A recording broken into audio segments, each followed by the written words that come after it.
Hi అండి. ఈరోజు మనం మాట్లాడుకోబోయేది చాలా ముఖ్యమైన విషయం గురించి. ప్రభుత్వ పరిపాలనలో భాగంగా కొన్ని తప్పనిసరిగా బాధ్యత వహించాల్సినవి ఉంటాయి. ప్రాథమిక అవసరాలలో మనం ముఖ్యంగా గమనిస్తే ఆహారం, నీరు, ఆరోగ్యం, విద్య, గృహం ఇవి మనిషికి ముఖ్యమైన అవసరాలు.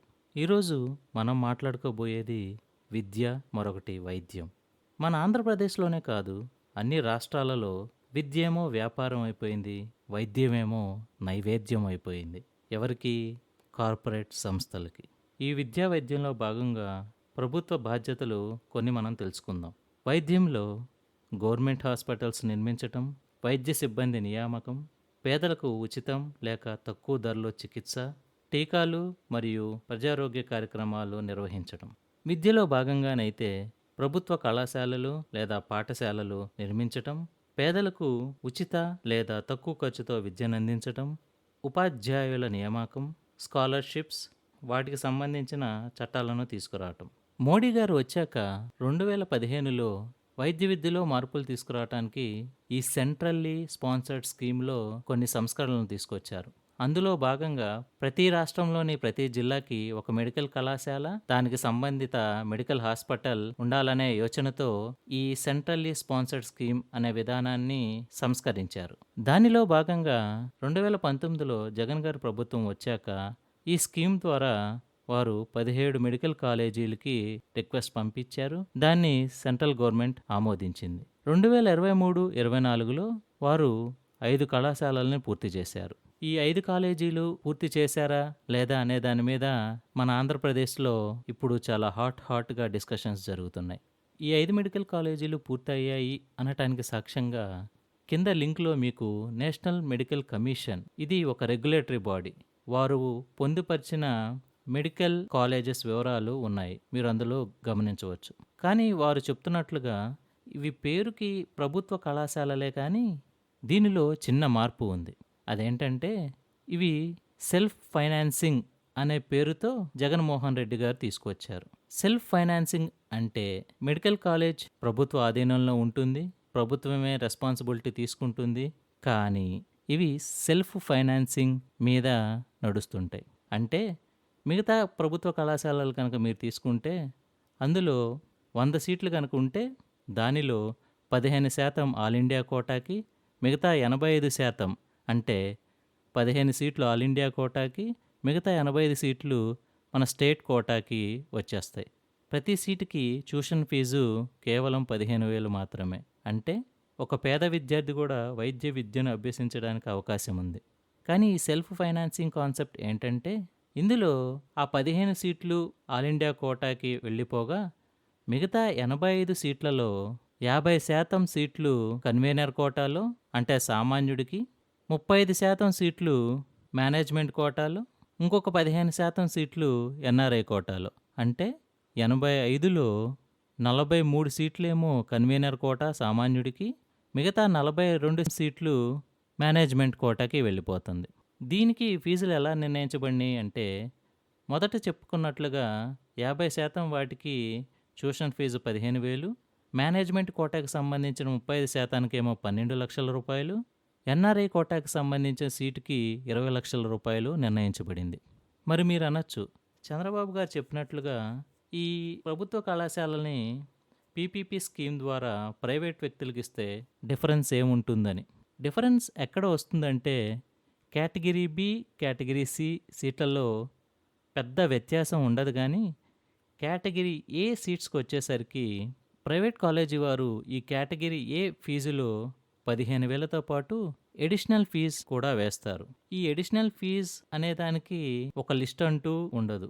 లైబ్రరీ ఫీజ్ అని, డిపాజిట్ ఫీజ్ అని, స్పోర్ట్స్ ఫీజ్ అని, హాస్టల్ ఫీజ్ అని, మెస్ ఫీజ్ అని, ఇలా అన్ని రకాల ఫీజులు వేసి చివరికి దాన్ని 1,00,000 నుంచి 3 లక్షల వరకు తేలుస్తారు. ఫీజు విషయంలో ఈ ప్రైవేట్ సంస్థలకి, ఈ సెల్ఫ్ ఫైనాన్సింగ్ కాలేజెస్కి వ్యత్యాసం ఒక్క కేటగిరీ ఏ సీట్స్లోనే ఉంటుంది. కేటగిరీ బి మరియు కేటగిరీ సి సీట్స్కి వచ్చేసరికి చాలా తక్కువ వ్యత్యాసం ఉంటుంది.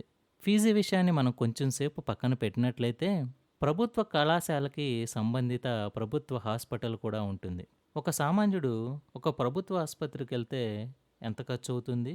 ఒక ప్రైవేట్ హాస్పిటల్‌కెళ్తే ఎంత ఖర్చవుతుందనేది మీ ఊహకే వదిలేస్తాను. మరి జగన్మోహన్ రెడ్డి గారు సెల్ఫ్ ఫైనాన్సింగ్ మీద తీసుకువచ్చిన ఈ 6 మెడికల్ కళాశాలల వల్ల ఉపయోగం ఉందా అంటే ఉపయోగం ఉంది. ఈ 800 మెడికల్ సీట్స్ ద్వారా దానిలో కనీసం 58% సీట్స్ ఒక సామాన్యుడికి అందుబాటులో ఉన్నాయి. అదే ప్రైవేట్ సంస్థలోకి వెళ్ళిపోతే అవి సామాన్యుడికి దూరం అవుతాయి. అదేవిధంగా వైద్య సేవలు అందించడంలో కూడా ఈ సంస్థలు సామాన్యుడికి చాలా దూరం అయిపోతాయి. అసలు సమస్య ఎక్కడ వచ్చిందంటే చంద్రబాబు గారి ప్రభుత్వం పీపీపీ మోడల్ అని చెబుతుందే గాని అసలు పీపీపీ మోడల్ అంటే ఏంటి? దానిలో ఏ మోడల్‌ని మనం తీసుకొస్తున్నాం? తద్వారా ప్రజలకి ఏం లాభం జరుగుతుంది అనేది వారు స్పష్టంగా ఎక్కడా చెప్పలేదు. ఈ పీపీపీ మోడల్ గురించి మనం తెలుసుకుంటే గాని చంద్రబాబు గారి గవర్నమెంట్ ఏ విధమైన మోడల్ తీసుకుంటే జనాలకు ఉపయోగపడుతుందో లేదో అని మనం నిర్ణయించగలం. పీపీపీ అంటే పబ్లిక్ ప్రైవేట్ పార్ట్నర్షిప్. ఈ పబ్లిక్ ప్రైవేట్ పార్ట్నర్షిప్‌లో ప్రభుత్వము మరియు ప్రైవేట్ సంస్థలు అగ్రిమెంట్ చేసుకుంటాయి. ఆ అగ్రిమెంట్‌లో ముఖ్యంగా కొన్ని రిస్క్స్ పొందుపరుస్తారు. వాటిల్లో ముఖ్యమైనవి మనం నిర్మించబోయే సంస్థకి డబ్బులు ఎవరు పెట్టుబడి పెడతారు, దాని యొక్క ఆపరేషన్స్ అండ్ మెయింటెనెన్స్ ఖర్చు ఎవరు బాధ్యత తీసుకుంటారు, దాని మీద వచ్చే డబ్బులు అంటే రెవెన్యూ ఎవరు తీసుకుంటారు, ఇవి ముఖ్యమైనవి. జగన్మోహన్ రెడ్డి గారు 2023లో ఈ సెల్ఫ్ ఫైనాన్సింగ్ కళాశాలను ప్రారంభించినప్పుడు పవన్ కళ్యాణ్ గారు, లోకేష్ గారు వైసీపీ ప్రభుత్వం సామాన్యుడికి అందవలసిన మెడికల్ సీట్లని డబ్బులకి అమ్ముకుంటుందని ఆరోపించారు. అంతేకాకుండా వారి ఎన్డీఏ ప్రభుత్వం వచ్చాక వాటిని కూడా సామాన్యుడికి వచ్చేలాగా వాళ్ళు జీవో తీసుకువస్తానని చెప్పారు. లోకేష్ గారు అయితే వచ్చిన 100 రోజులలో దీన్ని ఇంప్లిమెంట్ చేస్తామని చెప్పారు. వారు వచ్చి సంవత్సరంన్నర అయింది. కానీ ఇప్పటి వరకు ఆ జీవో మార్పు తెచ్చిందైతే లేదు. దీనివల్ల మనకేమర్థం అవుతుందంటే ప్రభుత్వాలు మారతాయి. అపోజిషన్లో ఉన్నప్పుడు చెప్పిన మాటలు అవి రూలింగ్లోకి వచ్చాక గాలిలో కలిసిపోతాయి. ఏదైనా ప్రభుత్వానికి కానీ నాయకుడికి కానీ చిత్తశుద్ధి ఉంటే వారు అపోజిషన్లో ఉన్నప్పుడు చేసిన ఆరోపణలని వారు రూలింగ్లోకి వచ్చాక నిరూపించడానికి అవకాశం ఉంటుంది. కానీ ఎంతమంది వాటిని నిరూపిస్తున్నారు? కనీసం ఎంతమంది ప్రయత్నిస్తున్నారు? సరే, వారు ఆరోపించినట్లుగా వైసీపీ వారు సీట్లను అమ్ముకున్నారు అనుకోండి. మరి వచ్చిన తర్వాత వాటిని నిరూపించాలి కదా. ఆ ప్రాసెస్ని మొదలుపెట్టారా? మొదలు పెడితే ఎక్కడి వరకు వచ్చింది? సరే, ఎన్డీఏ కూటమి గవర్నమెంట్ వచ్చిన తర్వాత ఆ ఏదైతే ఎన్ఆర్ఐ మేనేజ్మెంట్ కోటా సీట్స్ ఉన్నాయో వారు ఎంత రేటుకు ఇచ్చారు అదైనా చెప్పారా? పోనీ ట్రాన్స్పరెంట్గా ఉన్నారా? లేరు. ఏ గవర్నమెంట్ వచ్చినా సరే వారికి అనుగుణంగా రూల్స్ మారిపోతూ ఉంటాయి. ఇది ఒకళ్ళు తప్పు చేశారు, ఒకళ్ళు ఒప్పు చేశారని నేను మాట్లాడటం లేదు. అపోజిషన్లో ఉన్నప్పుడు మనం ఎన్నో ఆరోపణలు చేస్తాం. కానీ మన గవర్నమెంట్ వచ్చిన తర్వాత వాటి మీద ఎంత చిత్తశుద్ధితో ఉన్నాం అనేదే ముఖ్యం ఇక్కడ. ప్రజలు కూడా దీన్ని చాలా దగ్గరగా గమనించాలి. ఏ ప్రభుత్వం వచ్చినా, ఏ రాజకీయ నాయకుడు మారినా ప్రజల జీవితాలైతే మార్పుకు నోచుకోవు. రీసెంట్గా జరిగిన మీటింగ్లో చంద్రబాబు నాయుడు గారు కనీసం జగన్మోహన్ రెడ్డి గారు ఒక్క మెడికల్ కళాశాల కూడా ప్రారంభించలేదు అని అన్నారు. అది నిజమో అబద్ధమో ఇప్పటికే మీకు తెలిసిపోయి ఉంటుంది. కానీ ఒక నాయకుడు ఒక మంచి పని చేస్తే మరో నాయకుడు దాన్ని అభినందించడంలో తప్పు లేదు. అది అభినందిస్తూ కూడా దానిలో ఉన్న తప్పుల్ని మనం ఎత్తి చూపించవచ్చు. ఉదాహరణకి జగన్మోహన్ రెడ్డి గారు 6 ప్రభుత్వ కళాశాలలని కంప్లీట్ చేశారు. అందులో 5 2023లో ప్రారంభించారు. చంద్రబాబు గారు గవర్నమెంట్ వచ్చాక 2024లో మరొకటి ప్రారంభించారు. వారు తెచ్చిన ఆ 6 కళాశాలలలో ఎక్కడ లోపాలు ఉన్నాయి, వీరు తీసుకువచ్చిన మార్పులు ఏమిటనేది చెప్తే బాగుంటుంది కదా. కానీ ప్రభుత్వం అది చెప్పదు. కేవలం ఏది అవలేదో అది మాత్రమే చెప్తుంది.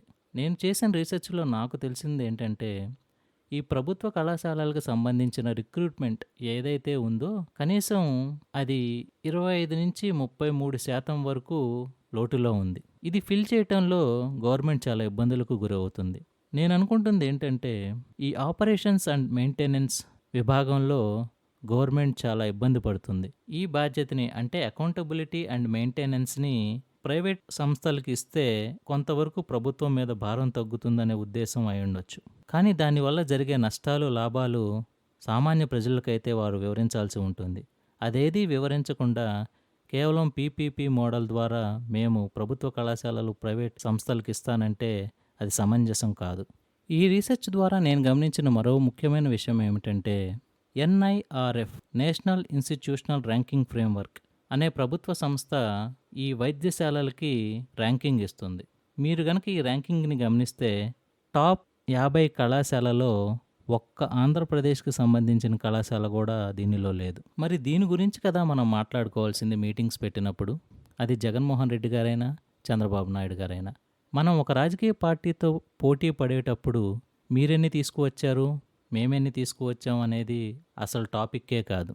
వారు మాట్లాడుకోవాల్సింది ఉన్న వాటిని మనం ఎంత చక్కగా వ్యవహరిస్తున్నాం, వాటి ప్రమాణాలు ఎంతవరకు తీసుకెళ్తున్నాం, అవి టాప్ ర్యాంకింగ్స్లో ఉన్నాయా లేదా, మనం తీసుకువచ్చిన సంస్కరణలు ఏమిటి, ఇవి కదా మనం మాట్లాడుకోవాల్సింది.